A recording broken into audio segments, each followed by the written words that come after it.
La radiodiffusion télévision française vous présente une production de Maurice Renaud, Les exploits de Nick Carter, le détective américain. Aujourd'hui, Les bandits de Wall Street, texte de Jean Marcillac, réalisation Abder Isker.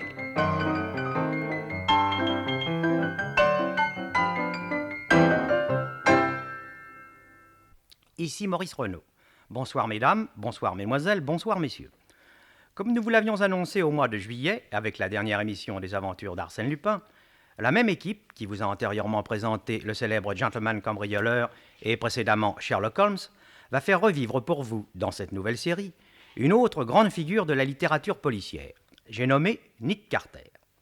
Ce fameux détective américain exerça ses talents, tout au moins sous la forme romanesque, entre les années 1887 et 1913, c'est-à-dire à une époque à peu près la même que celle où, à Londres, dans son petit appartement de Baker Street, Sherlock Holmes étonnait le docteur Watson et le public anglais par ses subtiles déductions dans la poursuite des criminels.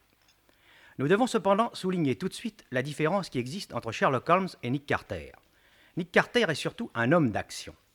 Dans chacun de ses exploits, ne vous attendez donc pas à le rencontrer, comme son émule britannique, une loupe à la main, recherchant des indices révélateurs ou maniant la déduction savamment pour arriver à la découverte du coupable. Non.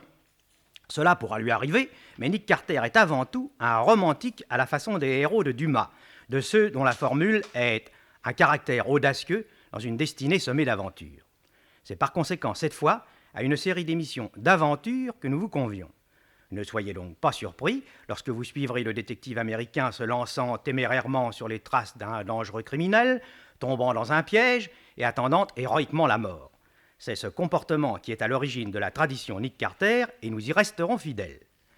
Ainsi que nous l'avons fait pour les enquêtes de Sherlock Holmes et aussi pour les aventures d'Arsène Lupin, nous conserverons, pour vous conter les exploits de Nick Carter, l'atmosphère et l'ambiance d'époque qui ne sont pas les moindres charmes de ces résurrections. Mais cette fois-ci, nous ferons chaque semaine un saut de l'autre côté de la mare Oiran pour vous transporter dans une Amérique qui, à ce moment-là, vivait encore des heures palpitantes de son histoire. Extension des lignes de chemin de fer, création des premiers trusts, ruée vers l'or, lutte contre les dernières tribus indiennes, développement tentaculaire des grandes cités américaines, etc., etc. C'est vous dire que nous aurons l'occasion, et nous souhaitons que ce soit pour votre plus grand plaisir, de varier souvent les décors dans lesquels Nick Carter et ses comparses auront à évoluer. Nous pensons que cette émission ne sera pas sans rappeler quelques souvenirs de palpitantes lectures d'adolescence à ceux qui virent le jour au début de ce siècle. Ils ont dû garder en mémoire ces fascicules de 32 pages, grand format, vendus à l'époque 25 centimes, imprimés sur papier très ordinaire, mais présentés sous des couvertures bariolées, toujours judicieusement choisies, pour illustrer, avec une certaine naïveté, un des épisodes les plus dramatiques de l'histoire qui était contée. Nick Carter partageait alors la faveur de la jeunesse avec Buffalo Bill, Sitting Bull le chef indien, Texas Jack, Morgan le pirate et Nat Pinkerton. Et j'ai connu beaucoup de jeunes lycéens d'alors qui, pendant le cours d'algèbre ou de latin, trouvaient plus de charme à la lecture clandestine des aventures de Nick Carter qu'à la résolution des équations ou aux déclinaisons latines. Il faut dire aussi qu'il arrivait parfois que le fascicule de Nick Carter était confisqué par le professeur, lequel s'empressait de le lire à son tour pendant la récréation, comme je l'ai vu faire un jour à mon prof de maths. Mauvais exemple à ne pas suivre, jeunes lycéens d'aujourd'hui. Ne donnez pas à vos maîtres l'occasion de s'adonner à des lectures subversives. Quant à vous, auditeurs et auditrices plus jeunes, après le succès que vous avez fait à Sherlock Holmes et à Arsène Lupin, nous avons tout lieu de croire que Nick Carter, son neveu Jack, son cousin Chick et leur fidèle compagnon de couleur Joe deviendront vite pour vous des personnages familiers et que vous les accueillerez avec la même faveur que leurs prédécesseurs sur les ondes. Et, comme vous l'avez fait pour nos précédentes émissions, ne manquez pas de nous écrire pour nous faire part de vos opinions. Vos courriers seront toujours les bienvenus, mais n'oubliez pas surtout de mentionner toujours vos noms et adresses sur chacune de vos lettres. Je vous rappelle que le rôle de Nick Carter sera tenu par Michel Gatineau et que ses exploits vous seront racontés chaque vendredi à 20h30 sur cette même chaîne par son neveu Jack, qui va d'ailleurs se présenter lui-même à vous dans cette première aventure qui se déroule dans les quartiers de la bourse de New York. Bonsoir à toutes et à tous. C'est Jack Carter qui vous parle. Vous ne me connaissez pas encore, je me présente, je suis le neveu de Nick Carter. J'ai atteint ma majorité en 1897, il y a 4 ans. Ce jour-là, j'ai déclaré à mon père, qui est pasteur, « La théologie m'embête. Je veux être détective comme l'oncle Nick. Je veux travailler avec lui. » Papa, remarqué, a beaucoup d'admiration pour son frère. Il lui reconnaît une intelligence et une culture formidables, un cœur d'or et un courage comme on n'en voit pas beaucoup. Mais détective, c'est un métier dangereux. Et papa n'était pas pressé de voir son fils attraper avec lui des mauvais coups dans les bas-fonds de New York. Il faut le comprendre. Seulement moi, j'ai fait un tel raffut qu'il a fini par céder. Et me voilà depuis 4 ans le lieutenant de l'oncle Nick. Ah, mes amis, qu'est-ce que j'en ai à vous raconter? Parce que l'oncle Nick, je vais vous dire, c'est un type merveilleux. Souvent, les gens s'étonnent qu'il n'ait pas fait de théâtre. Avec sa carrure, son profil de médaille et ses yeux bleus, il en aurait eu un drôle de succès. Mais c'était détective qu'il voulait être, comme son père. Dame, pendant les 35 ans qu'il a été dans la police privée, grand-père était un as. Qu'est-ce qu'il a ramassé comme dollars?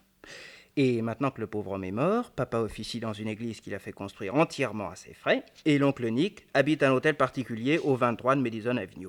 Vous voyez le genre. Seulement, c'était pas tant de gagner des dollars qui intéressait l'oncle Nick, c'était l'aventure, les dangers qu'on court chaque fois qu'il faut démasquer des bandits et leur mettre la main dessus. Il a le virus, quoi. Et moi, je suis comme lui. Qu'est-ce que vous voulez? Je trouve ça passionnant. Tenez par exemple, l'année dernière, au mois de mars, j'accompagne l'oncle Nick à sa banque. Wall Street, 1h de l'après-midi. Nous nous frayons difficilement un passage parmi les spéculateurs amassés devant le Stock Exchange. Tout à coup, une femme tombe sur le trottoir et s'évanouit. On se précipite. Ça doit être une congestion. Alors, écartez-vous, alors. Non, mais dites donc, vous avez fini de me marcher sur les pieds? Quoi, mais je ne vous marche pas sur les pieds, qu'est-ce que c'est? Si, monsieur, et vous n'êtes qu'un voyou. Je vois un grossier personnage. Oh, quel... Ils se battent. Mais séparez-les. Voilà un policeman. Les uns portent secours à la pauvre petite femme évanouie, les autres essaient de séparer les deux hommes qui se battent. 3e coup de théâtre, un employé sort en hurlant du rez-de-chaussée de Stark, l'agent de change. Oh, monsieur Carter, c'est le ciel qui vous envoie. Regardez cet homme là-bas qui s'en va tranquillement avec sa serviette sous le bras. Oui. Il vient de nous voler un paquet de titres. Vite, vite, arrêtez-le. Une seconde et c'est fait. Hé, là-bas. Oui, vous, monsieur. Vous désirez? Police. Pouvez-vous venir une seconde par ici, je vous prie? Et monsieur, que signifie ce... Des titres ont été volés. Venez. Jamais de la vie. Policeman, voulez-vous m'accompagner avec ce monsieur? Volontiers, monsieur Carter. Allez-vous, suivez-le. Dieu soit loué, monsieur Carter, vous l'avez rattrapé. Ainsi, McLean, vous accusez monsieur de vous avoir volé des titres. Oui, monsieur Carter.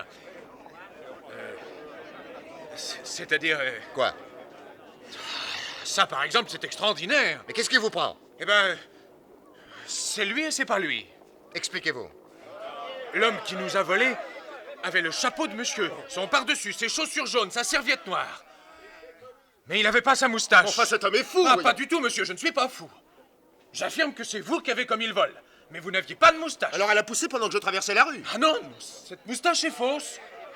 Je veux tirer dessus. Oh, mais enfin, c'est insensé. Laissez-moi, je veux tirer dessus. Ah, si vous y touchez, je vous demanderai des dommages et intérêts. Allons, McLean, calmez-vous. Il n'est pas nécessaire de tirer sur cette moustache, voyons, on voit bien qu'elle est naturelle. Il y a méprise, voilà tout. J'aime vous l'entendre dire. Au revoir, messieurs. Une seconde, je vous prie. Vous dites, McLean, que monsieur est habillé exactement comme l'était votre voleur. Exactement. Il avait la même serviette de cuir noir. Puis-je vous demander, monsieur, de bien vouloir ouvrir cette serviette? Comment? En voyant ce qu'elle contient, nous serons fixés. Mais monsieur, je refuse de me prêter à une pareille comédie. Je suis un honnête homme, moi, et pas plus tard que tout de suite, je vais porter plainte. Ouvrez votre serviette ou je vous embarque au poste. Mais c'est vous qui l'aurez voulu. Voilà, monsieur. Il y a bien le paquet de titres, n'est-ce pas? Non, je ne vois que des livres. Ce sont même des bibles. Eh oui, des bibles, pour prier le bon Dieu. Je viens d'aller les chercher chez un monsieur Stockway, au 125 de la 31e rue.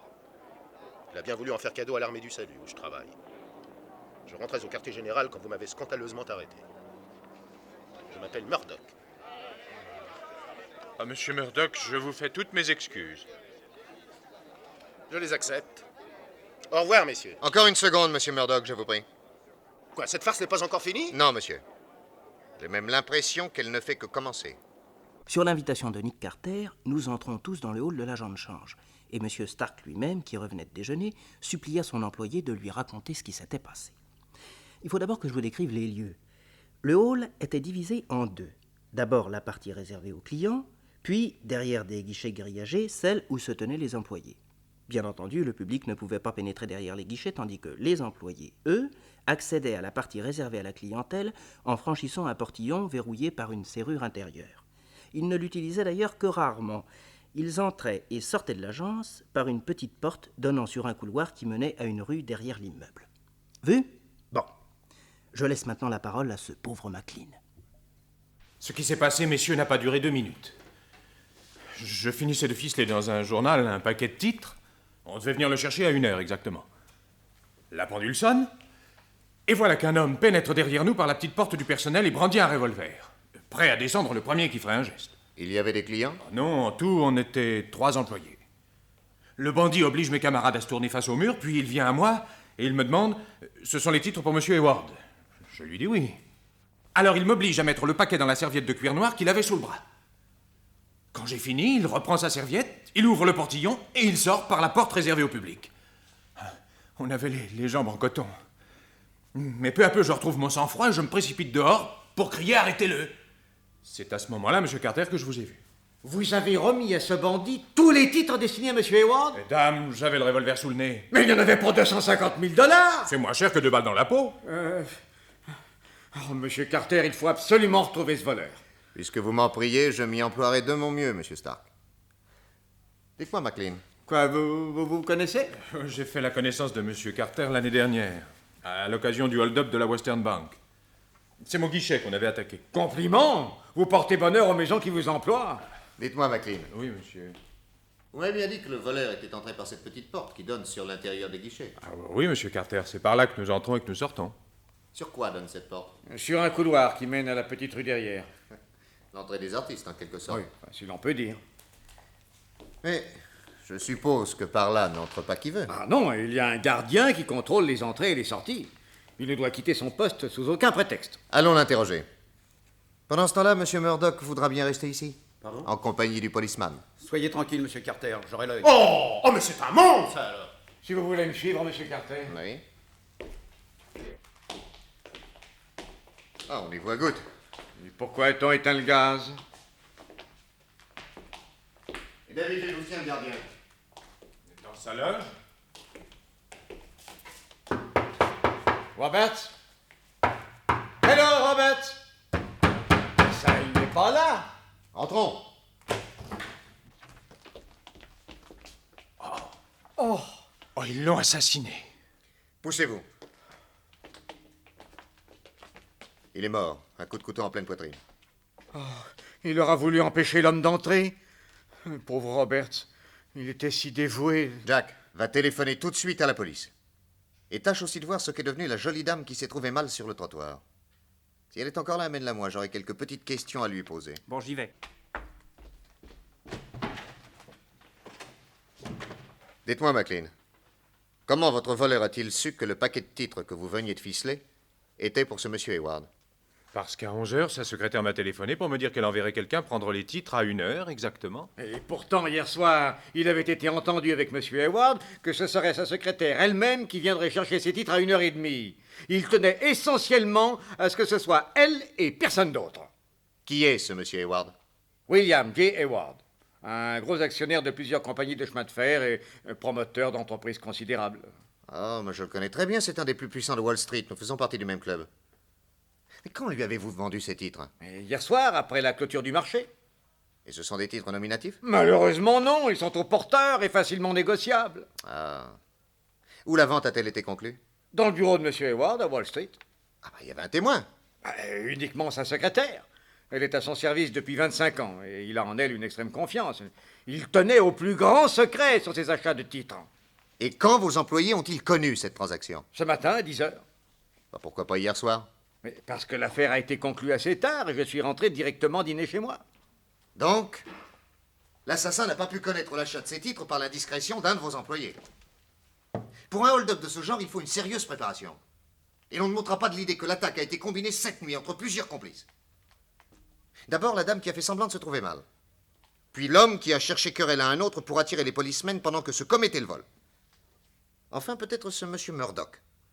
La similitude de costume me semble une excellente astuce pour entraîner les poursuivants sur une fausse piste. Voilà, j'ai prévenu la police. Quant à la dame qui s'était trouvée mal, elle a disparu. Un médecin qui passait l'a examiner, il est, paraît-il, convaincu que c'était une simulatrice. Ah, voilà qui confirme mes suppositions. Ah, il y a ici la secrétaire de M. Hayward qui vient chercher les titres. Eh bien, qu'elle entre. Bonjour, mademoiselle Hills. Bonjour, monsieur Stark. On vient de me mettre au courant de ce qui s'est passé. C'est épouvantable. Ce matin, M. McLean a reçu de vous, mademoiselle, un coup de téléphone lui disant que quelqu'un viendrait de votre part, à 1 heure exactement, prendre les titres destinés à M. Hayward. Mais, Qui avez-vous envoyé? mais monsieur, je n'ai envoyé personne. Et je n'ai pas téléphoné. Je devais venir moi-même prendre ces titres à 1h30. Me voici. Je me suis laissé dire qu'à part votre patron, vous étiez la seule à connaître cette transaction. Excusez-moi, mais monsieur Hayward a pu en parler à quelqu'un d'autre. C'est ce que nous lui demanderons. Je pense que M. Stark va l'informer de ce qui s'est passé. Oui, je cours immédiatement à son bureau. Et l'homme à la serviette, monsieur Carter, qu'allez-vous en faire? C'est pas encore. Puis-je conférer quelques instants avec mon collaborateur? Oui, volontiers, entrez dans mon bureau. Merci.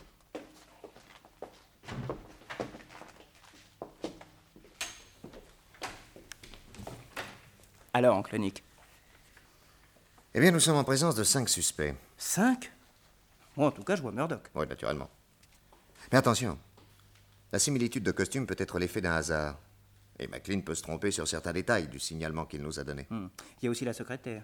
Bon, son patron a, paraît-il, la plus grande confiance en elle. Et puis elle est pas loin de la cinquantaine, ne me semble guère douée pour débuter dans le métier d'escroc. Votre troisième suspect, c'est McLean. Oui, bien entendu. Et pour la seconde fois victime d'un hold-up, on est en droit de se demander si on n'a pas affaire à un spécialiste. Et les deux autres? Eh bien, nous avons le devoir de suspecter aussi M. Hayward, qui aurait pu faire voler ses titres pour son propre compte. Lui? Un milliardaire? C'est pas possible. Oh, ça s'est vu, tu sais. Et enfin, il reste M. Stark. Il se serait volé lui-même? Enfin, quel intérêt aurait-il? Je sais pas, il a peut-être contracté une assurance. Enfin, le temps passe, allez, plus de paroles, mon petit vieux des actes. Bon. Je vais immédiatement à l'armée du salut. Et toi, tu t'attaches à la secrétaire comme si tu étais son ombre. D'accord. Quant aux 3 autres, nous aviserons dès ce soir. 8 jours plus tard, malgré nos efforts, notre enquête n'avait pas avancé d'un poil. À l'armée du salut, l'oncle Nick avait recueilli les meilleurs renseignements sur Murdoch, qui travaillait au quartier général depuis 3 ans. La secrétaire, Julia Hills, allait de chez elle à son bureau et de son bureau à chez elle avec une régularité de vieille fille. Quant à Hayward, mania de Wall Street, Stark, l'agent de change, et McLean, son employé, ils étaient filés par les autres collaborateurs de l'oncle Nick. Mais je t'en fiche, rien à signaler. Calme plat. Donc 8 jours se passent, et voilà que le 9e jour, au début de l'après-midi, M. Hayward se présente chez l'oncle Nick, accompagné d'un monsieur grave et visiblement très embêté. Cher Monsieur Carter, voici mon excellent ami John David Radcliffe. Soyez les bienvenus, messieurs. Merci de nous avoir reçus dès mon coup de téléphone.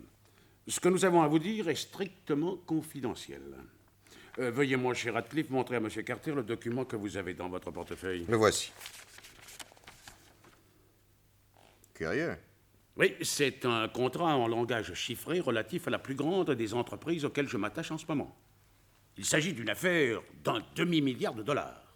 Si les clauses de ce contrat sont publiées prématurément et communiquées à quelques grandes sociétés financières qui aient intérêt à s'opposer à mes projets, il en résultera la ruine de l'entreprise, la mienne et celle de beaucoup d'autres.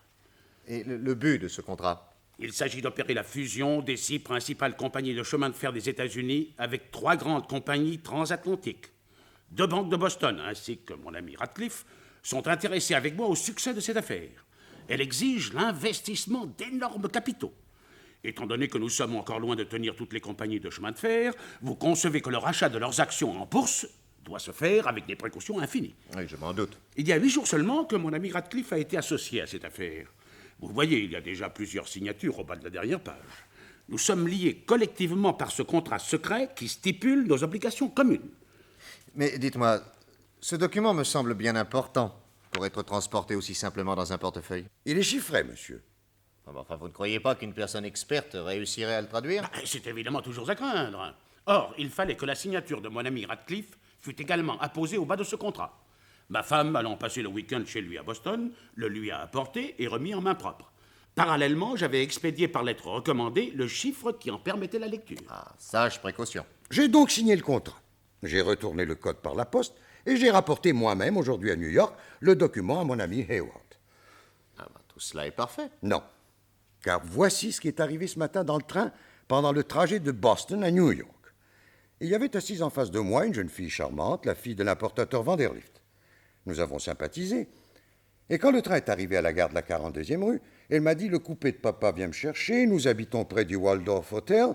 Si vous voulez, je vous déposerai. » J'ai accepté.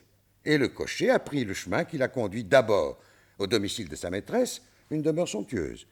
Mademoiselle Vanderlift s'est excusée de ce détour en me disant « Mon cocher aurait dû passer d'abord par votre hôtel, mais il va vous conduire. Permettez-moi de vous quitter.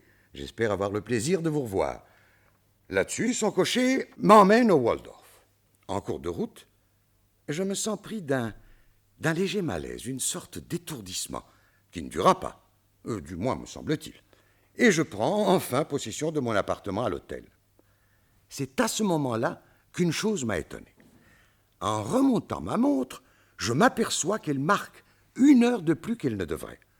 Je la confronte avec la pendule de ma chambre, toutes deux vont parfaitement ensemble. Pourtant, le temps de venir de la gare, il devrait être 10 heures au plus. Or, les 2 cadrans marquent 11 heures. Quelle explication à ce phénomène? Que votre malaise a duré 1 heure au lieu de quelques secondes. C'est l'idée qui m'est venue. Mais il me fallait bien reconnaître que le cocher s'était comporté avec moi absolument comme si rien d'anormal ne s'était passé. Très intrigué, tout de suite, vous le pensez, j'ai ouvert mon portefeuille. Le contrat y était toujours. Mais dites-moi, vous ne craignez pas qu'on en ait pris la copie pendant que vous dormiez dans la voiture? Impossible. Il faudrait y passer bien plus d'1 heure. Un document chiffré est beaucoup plus difficile à reproduire qu'un texte ordinaire. Et actuellement, ce papier ne présente rien d'anormal. Si. J'ai découvert au verso une petite tache qui n'y était pas auparavant. Tenez, ici. Voyons à la loupe. Curieuse odeur. Messieurs, vos craintes sont hélas parfaitement justifiées. C'est-à-dire? Tenez, sentez cette tache. Pardon. C'est du collodion, dont on se sert en photographie.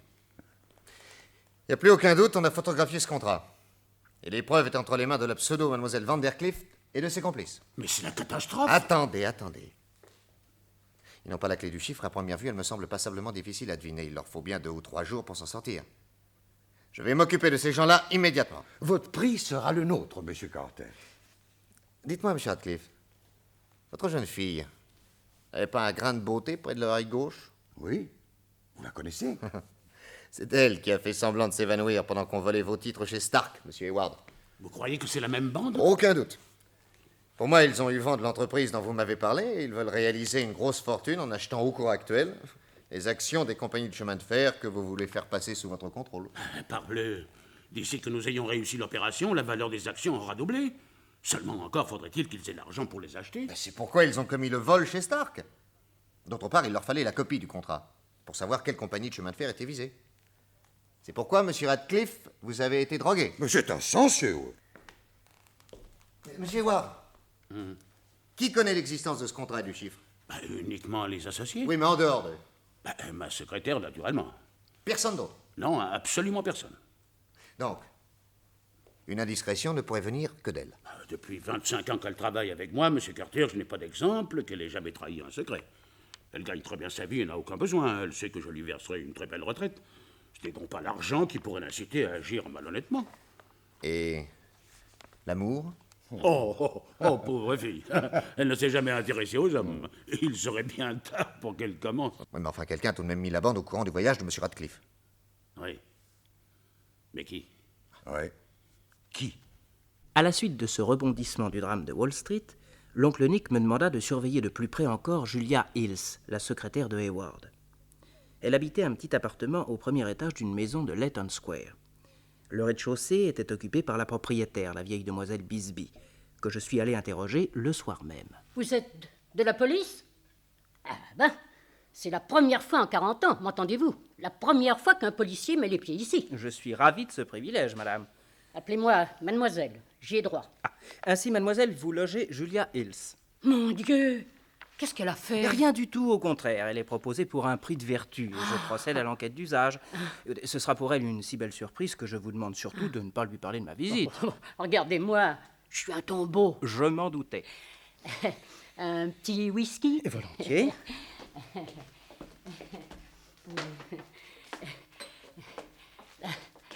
Voilà. Alors, qu'est-ce que vous voulez savoir?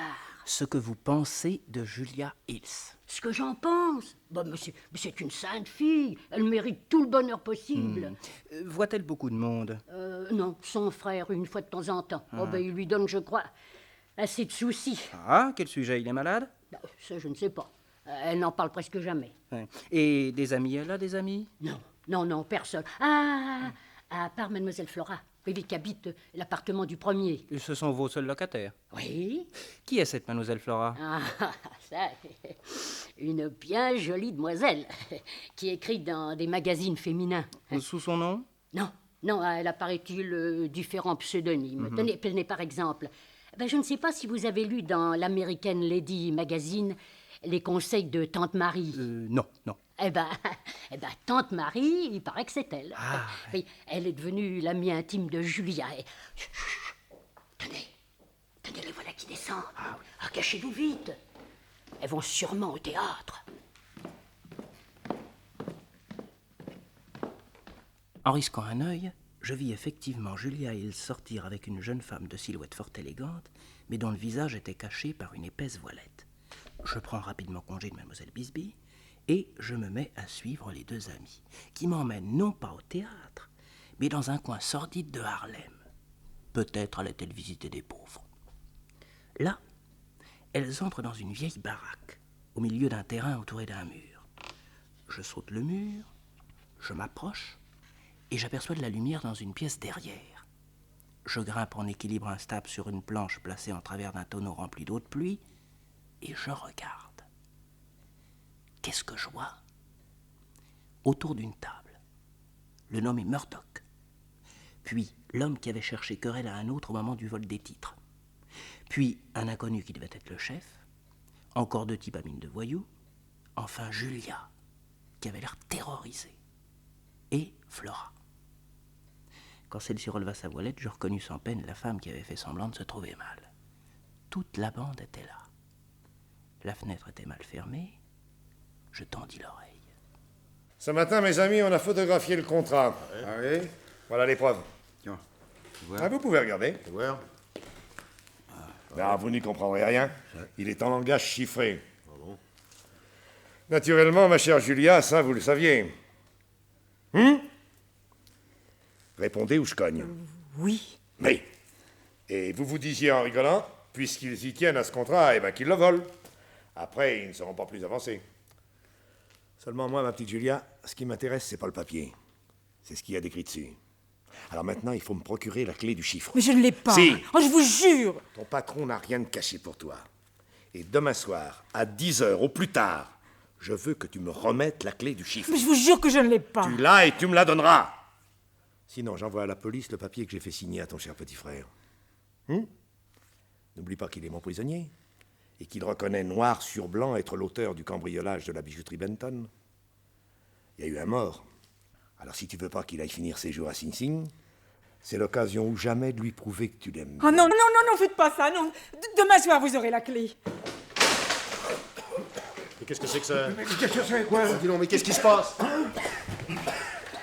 Qu'est-ce que c'est que ce type qui est tombé au fond d'un tonneau? Il est dans la plaque jusqu'au cou. Oh non, mais dis donc. Mais je le reconnais, c'est le lieutenant de Nick Carter.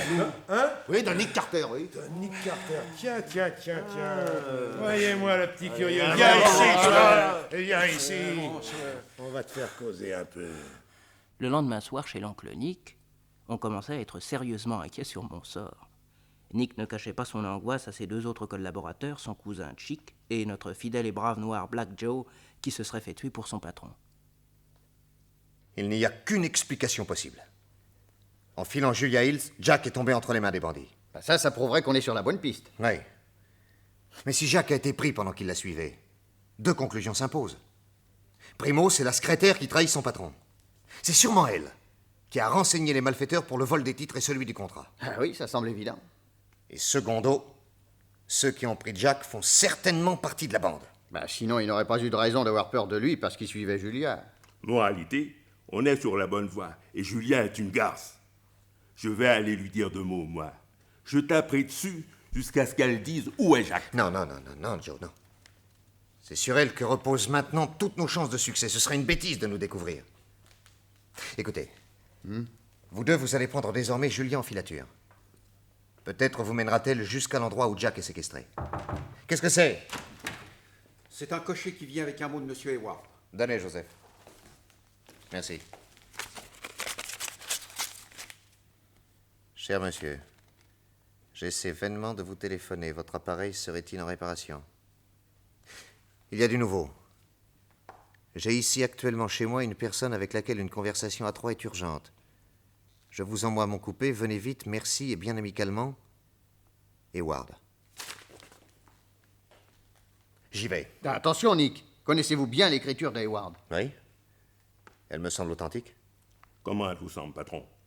Si c'était un piège... Mais raison de plus pour y aller. Tu vois, j'ai même l'impression que cette écriture est admirablement imitée.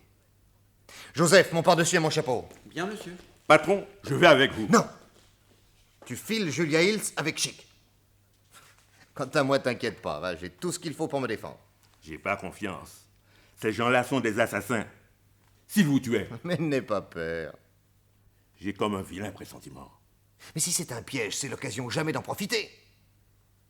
Vois-tu, je préfère une certitude aux questions sans réponse. Le par-dessus et le chapeau de monsieur. Merci, Joseph. À bientôt, mes amis. À bientôt, patron. À bientôt, patron. Enfin, j'espère. Bonsoir, cocher. Bonsoir, monsieur. Alors, nous allons chez monsieur Hayward? Oui, monsieur. Si monsieur veut bien monter. Il ne fait pas chaud, hein? Que monsieur lève bien les glaces. Oui. Vous avez raison, mon ami. Le temps s'est mis au froid.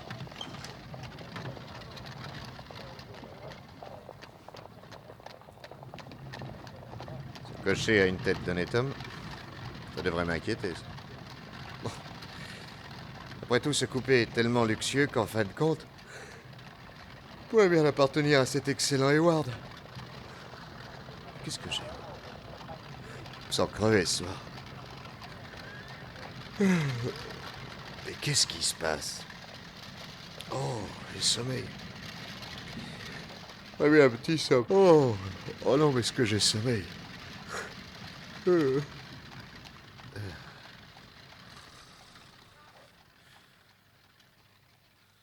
25 minutes plus tard, Nick Carter se trouvait dans un hangar, lié sur une chaise, auprès d'un petit gars qui ne se trouvait pas en meilleure posture, j'ai nommé Bibi. Mais peu à peu, l'oncle Nick retrouva ses esprits.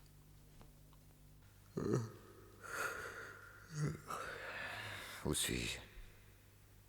Qu'est-ce qui m'est arrivé? Oncle Nick. Jack! Chut, parlez tout bas. Il n'y a pas 10 minutes que ces salauds vous ont amené ici. Mais où sommes-nous? Au-dessus d'une écurie qui appartient au chef, un nommé Priestley. Il a un coupé truqué et un cocher qui s'est travaillé. C'est-à-dire? Il y a sous le siège du cocher une cornue qui contient un gaz soporifique. Un tube en caoutchouc va de la cornue à l'intérieur du coupé. Quand la voiture démarre, le cocher tourne un robinet et peu à peu le client s'endort dans les bras de Morphée. Ouais, c'est pas bête. Mais toi, comment t'ont-ils pincé? Je suis tombé dans un tonneau, oui, je vous raconterai.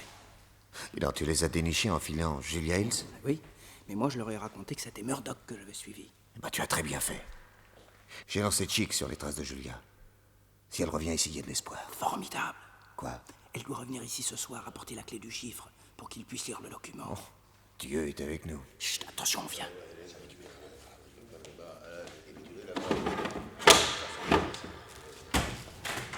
Salut, Nick Carter. Alors, on a bien fait dodo? Tu sais que je vois du petit lait de t'avoir là, ma merci, ficelé comme un poulet. Hein? Qu'est-ce que t'en penses? Je pense que tu pourrais te payer de meilleurs cigares. Celui-là sent affreusement mauvais. Ouais.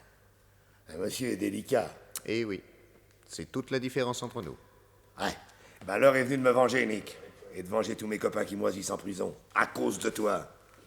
Faites entrer Julia. Lâchez-moi là!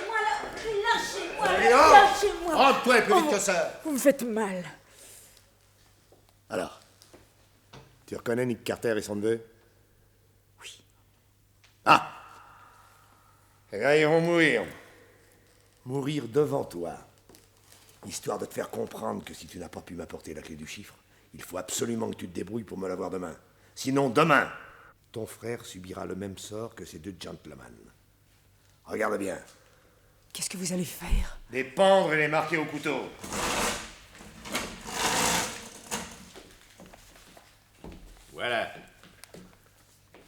Allez, Murdoch, Johnny, apportez-moi les cordes.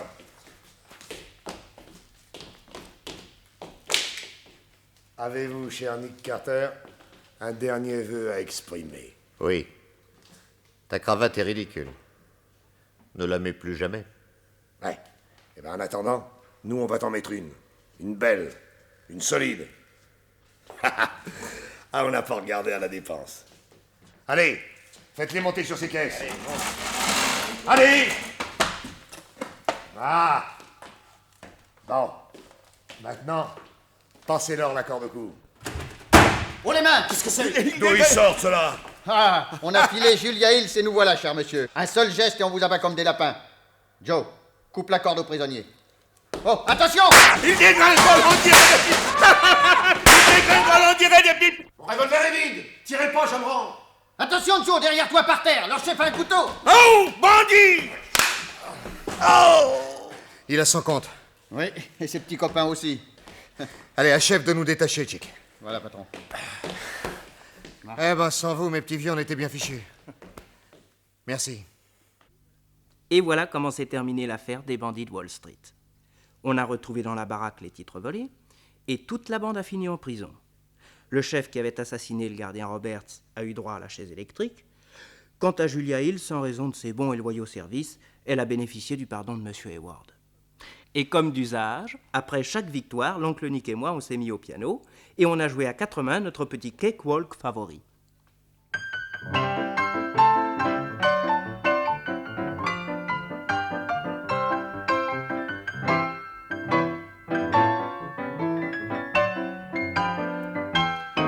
Dans la série Les exploits de Nick Carter, le détective américain, vous venez d'entendre Les bandits de Wall Street, texte de Jean Marcillac. C'est une production de Maurice Renaud. Prise de son René Cambien, bruitage Géo Valery, assistante Odette Briane, réalisation Abder Isker. Avec dans le rôle de Nick Carter, Michel Gatineau. Et Robert Party, Jean Mauvais, Georges Hubert, Henri Nassier, France Ellis, Aram Stéphane, Germaine Delba, Jean Clarieux, Henri Labussière, Luc Germain. Le conteur, Jack Carter, neveu de Nick Carter, Pierre Pernet.